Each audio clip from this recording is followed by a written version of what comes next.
ہم لوگوں کی آدھی زندگی غلط لوگوں سے امید رکھنے میں اور باقی زندگی اچھے لوگوں پر شک کرنے میں گزر جاتی ہے۔ آج کی آیات کا ترجمہ۔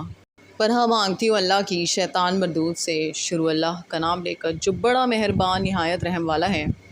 اور ان کے مارنے کے لیے لوہے کے ہتھوڑے ہوں گے جب وہ چاہیں گے کہ اس رنج و تکلیف کی وجہ سے دوزخ سے نکل جائیں تو پھر اسی میں لوٹا دیے جائیں گے اور کہا جائے گا کہ جلنے کے عذاب کا مزہ چکھتے رہو۔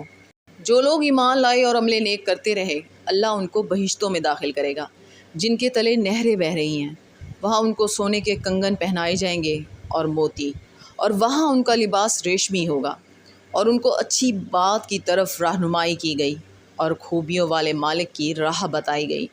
جو لوگ کافر ہیں اور لوگوں کو اللہ کے رستے سے اور مسجد حرام سے جسے ہم نے لوگوں کے لیے یکساں عبادت گاہ بنایا ہے روکتے ہیں، خواہ وہ وہاں کے رہنے والے ہوں یا باہر سے آنے والے، اور جو اس میں شرارت سے کجروی و کفر کرنا چاہے تو اس کو ہم درد دینے والے عذاب کا مزہ چکھائیں گے۔ صدق اللہ العظیم۔